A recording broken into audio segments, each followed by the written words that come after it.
او زما عزتمندو د دې ورځ ډېر زیات فضیلت پیغمبر علیه الصلاۃ والسلام فرمای په دې ورځ باندې الله رب العزت خپل فرشتو باندې چې کوم دی یو فخریه انداز کې تنه تپوس کوي ای زما فرشتو هغه مهنتکار او هغه اجرتکار چې هغه خپل عمل پوره وکړو د هغه اجرت او مزدوري صدا فرشتي عرض کوي یا الله د هغه اجرت دا چې هغه د خپل مزدوري پوره ملو شي بیا الله رب العزت فرمای چې زما بندگانو چې کم شیز ما په دې باندې فرض کړی و هغه ادا کو او نن راغی مصلاته او عیدګاه او دلته د اجتماع په صورت کې د الله رب العزت نه دعا غواړي زما دې په خپل عزت باندې قسمی زما دې په خپل جلال باندې قسمی زما دې په خپل شرف او کرامت باندې قسمی چې دا څومره خلک راغلي زه به د دې ټولو مغفرت وکما د دې ګناهونه به زه په حسناتو سره او په نیکو سره بدل کړم او دی به واپس شي د دې مصلانا د دې عیدګاه نه به په دې حال کې واپس شي چې د دې به بخښنه او مغفرت شوي نو زما عزتمندو دا د الله رب العزت د طرف نه یو انعام او اکرام دی نو پکار ده چې د دې شکر هم ادا شي الله رب العزت فرمای لئن شکرتم لازیدنکم ای زما بندگانو که تاسو چیرته شکر ادا کو زه به خپل نعمت زیات کم نو پکار د پدې موقع باندې انسان شکر هم وباسي الله رب العزت ته سر به سجود شي او د دې سره سره استغفار هم وکړي استغفار ولي وکړي لکه څنګه چې مونږ منځ وکړو سلام وګرځي سوي بسم الله الله اکبر استغفر الله استغفر الله استغفر الله دا منځ خو حالت د عبادت نه پس ولي استغفار قرآن کې الله رب العزت د مؤمنینو صفات بیانې وبالاسحار هم یستغفرون د دې نه مخکې فرمای كانوا قليلا من الليل ما يهجعون دا هغه خلک دي چې د شپې ډیر کم ود کېږي ټوله شپه دې عبادت کوي او بیا د پښمنۍ په وخت کې دې استغفار کوي ام المؤمنین عائشه صدیقه رضی الله تعالی عنها تپوس کوي د پیغمبر علیه السلام نه یا رسول الله دې خو د شپې عبادت وکړو دی خو د ګناه کار نه دی کړی د الله رب العزت په عبادت کې مصروف دي او بیا په سحر کې او بیا د پښمنۍ په وخت کې استغفار کوي دا ولي پیغمبر علیه السلام ورته فرمایل چې دا استغفار په دې خبره باندې دی چې الله ستاسو د عبادت کوم حق هغه مون ادا نه کړلی شو الله ستاسو الہیت هغه حق ستاسو پیژندګلا چې کوم حق هغه مون ادا نه کړلی شو دا کوم کمې کوتاهي چې شوی دی په دې باندې مون استغفار نو په دې موقع باندې اول انسان شکر ادا کی او بیا چې کوم کمې کوتاهي شوی دی په هغه باندې الله رب العزت ته استغفار او درېمه خبره زما عزتمندو دا د اختر مبارک ورځ ده دا د خوشحالۍ ورځ ده دا د راجمع کېدو ورځ ده دا زمونږ د جشن ورځ ده په دې باندې خپل خفګانونه په دې باندې خپل ناچاقیانې او هغه خبرې چې یو انسان ته په دک او تکلیف رسي هغه وروسته پرېږدو صله رحمي قائمه کو خپل منځ کې مودت او مواخات او کوم چې الله رب العزت او زمون اسلامی رشتي او بیا زمون نسبی رشتي چې کوم مواخات دي هغه قائم او دائم وساتو صله رحمی ستوي چې کوم زمون نسبی رشتي دي هغه تعلق هغه برقرار ساتل هغه کې قطع تعلق نه راوستل پیغمبر علیه السلام فرمای لا يدخل الجنه قاطع هغه سړی به جنت ته نه داخليږي څوک چې قطع رحمی کوي او بل حدیث کې راځي لا يحل لمسلم ان يهجر اخاه فوق صلاه هیڅ مسلمان د پاره دا یو جایز خبره نه ده چې د خپل بل مسلمان ورور نه درې ورځې نه زیات د قطع تعلق فمن هجر فوق ثلاث فمات دخل النار څوک چې د بل مسلمان ورور سره د درې ورځې نه زیات قطع تعلق کوي او په دې حال کې د مړ شو د جهنم اور ته داخل شو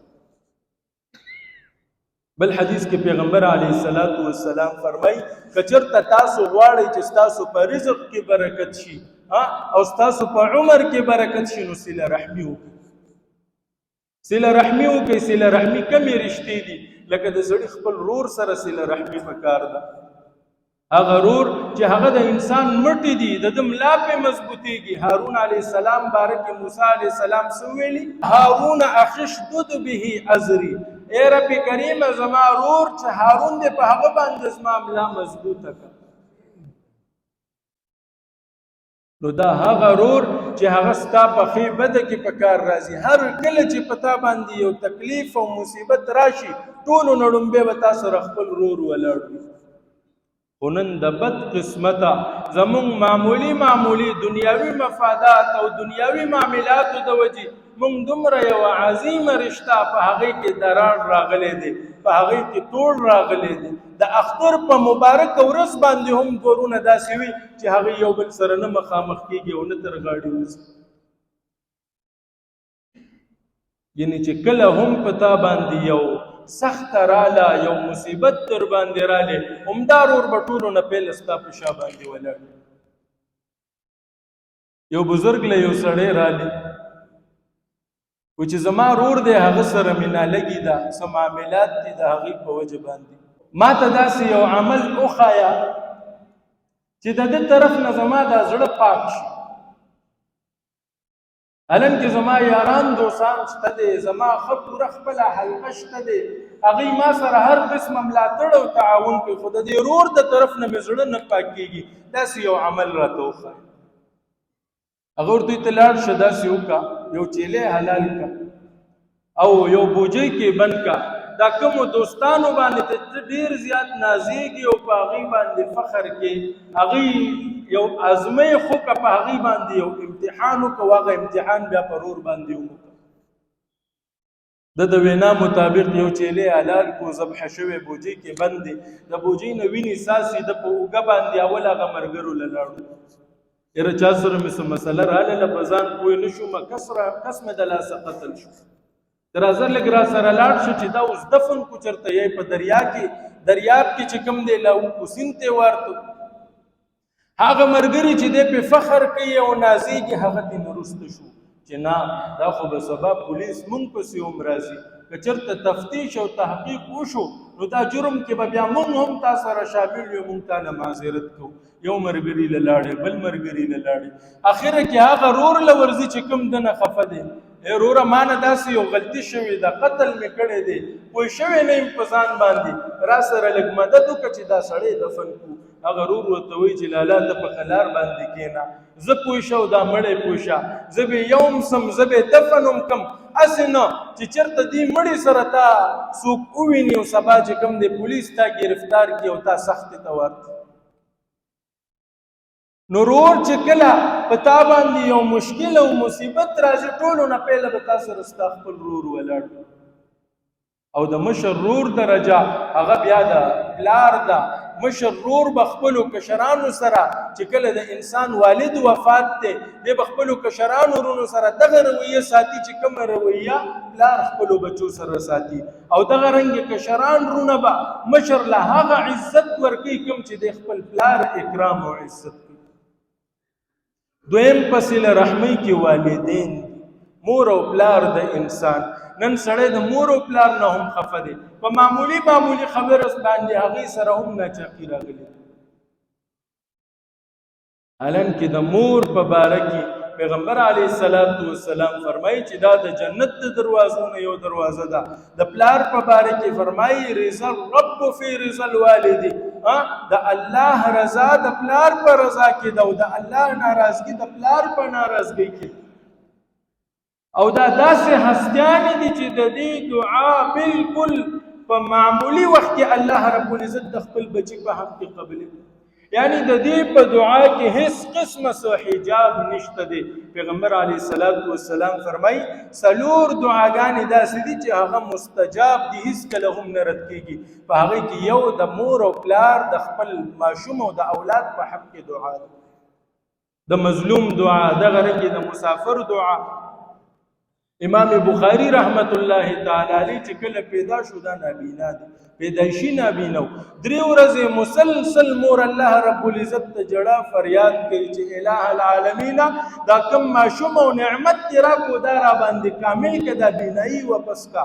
پس 3 ورځ باندې حضرت ابراهیم علیه السلام ورته په خوب کې راځي چې اے دا الله بندي الله رب العزت دستا ماشوم په حق کې ستا دعا قبول کړه او ستا د بچي بینایي به واپس شي. په 4 ورځ باندې ټیک ټاک. نو چې څنګه د دې دعا قبليږي دغه رنګه بد دعا هم قبليږي. کچرته دې د خپل اولاد په حق کې بد دعا وکړه په هغه کې هم بیا څه حجاب نشتا فورا یې الله رب العزت قبلي. نو د مور بلار مقام او مرتبه دا ځان له لوی بحث دی دا ځان له لوی تفصیل طلب موضوع ده. او کم از کم په دې موقع باندې که د چا خپل مور بلار سره څه قسمه خفګان دی ناراضګي ده څه قسمه ناچاقي ده هغه ختمه کړي او لاړ شي او معافي وغواړي. ځکه چې په معافی طلب کولو باندې د انسان په شان کې څه کمی نه راځي. یو سړی وایي چې یاره زه به د رور نه معافي وغواړم زه به هغه ته زما قد به ورته کم شي زما عزت به کم شي. پښتو کې وایي پوزه به مې پرې شي. نه چې څومره الله رب العزت مخې ته تا تواضع وکړله معافي او عفو دې وکړه او طلب دې کړه الله رب العزت به ستا شان او مقام او مرتبه بلنده کړي. نو لہذا صله رحمی قائمول دا په دې وخت کې ډیره اهم او لازمی خبره. زما او ستا دپاره د اختر په موقع باندې دې نه بل اهم کار نشته چې زه خپله صله رحمي قایم او دایمه. پیغمبر علیه السلام یو ځلې صحابه کرامو نه تپوس کوي بلکې فرمایي چې آیا زه تاسو ته د مونځ نه د روژې نه د صدقې نه افضل عمل ونه ښیم؟ صحابه کرام عرض کو یا رسول الله زمون مور پلار په تاسو قربان ولې نه او فرمایا هغه کوم عمل دی چې هغه د روجي غوندې عبادت نه افضل دی هغه د منځ غوندې عبادت نه افضل دی هغه د صدقې غوندې عبادت نه افضل دی. پیغمبر علیه السلام ورته فرمایي دوه مسلمانانو ترمنځ روغه کول او د دې ترمنځ اصلاح کول. نو کچرته چاته پته ده چې دلته دورونه داسې دي چې په هغې کې خفګان دی نو په کار ده چې په هغې کې خپل کردار ادا کړي. چاته پته ده چې دا ماشوم د خپل والدینو نه خفه دی یا والدین د دې ماشوم نه خفه دي یا دا بچی دی دا په د دې خپل منځ کې ناچاقي ده نو په کار ده چې په هغې کې خپل کردار ادا کړي. او که دې کې دی څه دروغ ووایي څه یو خبره نیمه ځان نه وکړي په هغې باندې ګناهګار هم نه دی. پیغمبر علیه السلام فرمایي هغه سړی کذاب نه دی څوک چې د دوه څوک چې د صلح په ترمنځ کې یو خبره وکړي او یا یو خبره بل چا طرف ته منسوبه کړي. لکه اوس تا د پته ده ته د دوو فریقینو د دوو کسانو ترمنځ صلح کې او د ځان نه دی یو خبره وکړه چې یاره هغه ستا ورور خو واقعي ستا دپاره دومره مینه او محبت او احترام لري چې زه تا ته ویلی نه شم. او ګورې چې که منځ کې کم معاملات دي هغه هم ختم کړي. دا نه چې ته وې زه روغه کومه زه خپل رور سره خپل رشته دارو سره خپلو یارانو دوستانو سره زه معاملات ټیک کومه روغه کومه نو د روغې نه مخکې په کومو خبرو باندې چې ورانې راغلې هغه خبرې هم ختمې کا هغه معاملات هم صفا کا چې ستا دا روغه او ستا دا صله رحمي دا پایدار لکه کوی ته چې منګک وغورځېدو رالې مولا نه تپوس کوي مولا صاحب څو بالټي اوبه وباسم څو ډوله اوبه وباسم او ورته یې که دېرش وباسو که 40 او 50 دی وایي ښه خبره ده مستحب. بیا راځي وایي چې مولا صاحب هغې کې خو اوس هم هغه تعفن دی هغه بدبویي ده. مولا صاحب ترې نه تپوس کوي چې منګک دې ویستې که نه وایي چې نه منګک خو هم نه دی ویستې صرف اوبه هم ویستې. نو اول د کوی نه هغه ناپاکي او هغه نجاست وباسه هغې نه بعد بیا د هغې تطهیر وکړه هغې نه بعد بیا د هغې هغه صفایي وکړه. او دغه رنګې دا معاملات بیا په خپل ګاونډ کې په خپلو رشته دارو کې عمومي ژوند کې چې څومره ستا ژوند سره تړلي شعبې دي په هغې کې کم کم ځای کې ستا چا سره څه واسطه راځي یا په کومه خبره باندې خفګان دی یا کم داسې خبرې راغلي دي هغه ختمې کړه. دا د دې عید الفطر پیغام دی. دا د دې د خوشحالۍ د ورځ د لمانځلو د ټولو نه ښه او احسنه طریقه دا ده چې زما په ژوند کې چې کومې تلخۍ دي هغه ختمې کړم. زه پیغام د مینې راوړم د محبت راوړم زه په خپل منځ کې چې کوم دی یووالی راوړم. زه صله رحمي قائمه کم، زه په قطع رحمۍ کې را نشم. او دغه رنګ زما عزتمندو د دې ورځ دویم اهم پیغام هغه دا دی چې زما په رشتہ دارانو کې، زما په گاوند کې، زما په حلقه احباب کې داسې خلک دي چې هغوی وس دس نشته دی، کمزوري دي، مالی اعتبار سره هغه ځان سره د اختر په دې خوشحالیو کې شامل کړي. ځکه دا صدقه فطر لازم شوی هم ځکه دی. پیغمبر علیه السلام فرمایي چې طعمة للمساکین، دا هغه مسکینان او فقیران هغوی لپاره دا یو طعام او غذا ده، دا د هغوی د ضرورت پوره کولو یوه لاره ده. نو ضروري نه ده چې تا صدقه فطر ورکړو، هغې نه بعد ستا په ګاونډ کې یا ستا په رشته دارانو کې داسې یو ضرورتمند شته دی هغه د اختر هغه لوازمات نه دي پوره کړي، یا اختر نه علاوه هغه د کور ضروریات نه دي پوره، نو ته به لاس په نامه باندې نه کښېنې چېرې ما خو صدقه فطر ورکړی دا پوره ده، نه، بلکې ته به د سره په دې کې هم خپل تعاون او امداد کې، د سره به خپل نصرت او مدد کې. ولې چې د په تا باندې حق دی. حق یې ولې دی چې ستا ګاونډي دی، یو حق د فقیر او د مسکین دی او یو حق د ګاونډیتوب دی، دا دواړه حقوق به ادا کړي. دغه رنګې ستا رشته دار دی، یو حق د هغه د فقر او د مسکینیت دی او دویم حق بیا د هغه ستا د رشته دارۍ دی، دا حق به ادا کړي. نو لہذا د دې هم مونږ خیال وساتو.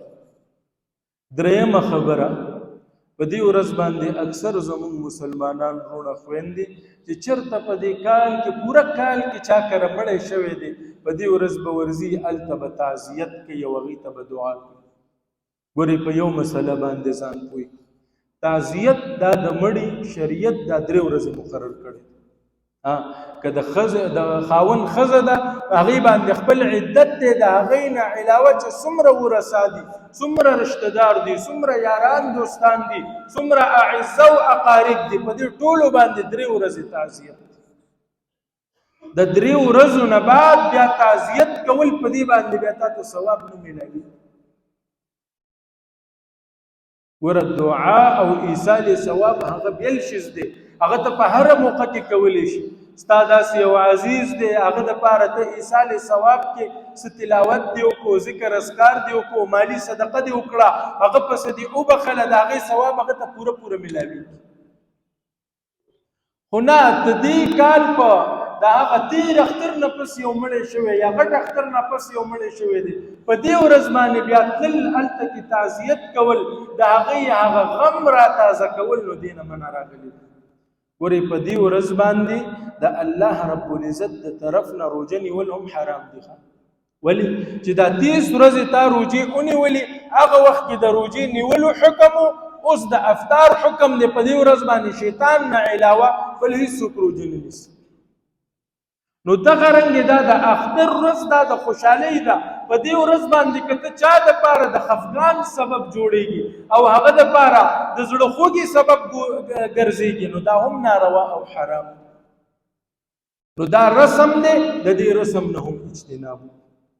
بله مسله، اکثر زمونږ دا ملګري تپوس کوي چې په دې ورځ باندې قبرونو له تلل، قبرستان ته تلل، دا څنګه دي؟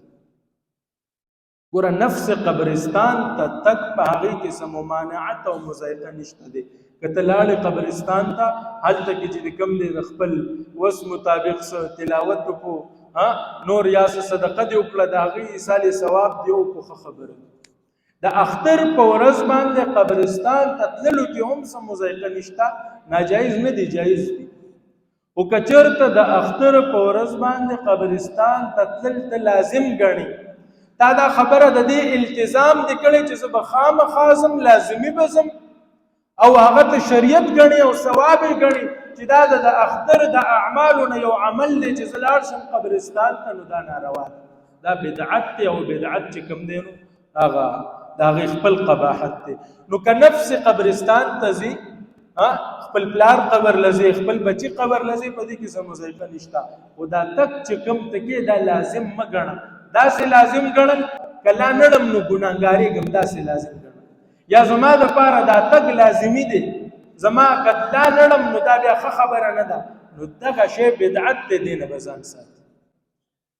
نفس قبرستان ته تګ څه خبره نشته دی، قبرستان ته لاړ هیڅ مسله نشته، خو قبرستان ته تګ دا لازمي ګڼل، په ځان باندې لازم کول دا بیا بدعت دی، دا ناروا او ناجایز. جی نه زنانو تګ هم نه دی پکار. هغه ګوره یو داسې د زنانو په تګ کې د مرګري تپوسو کو د زنانو قبرستان ته تګ څنګه دی، د زنانو تګ کې نفس تګ کې هم څه مسله نشته دی، خو دې سره نور خرابۍ چې کوم دی لازم دي. که چېرته قبرستان ته تللی نو بیا په کار د جومات کې هم جمع کولې.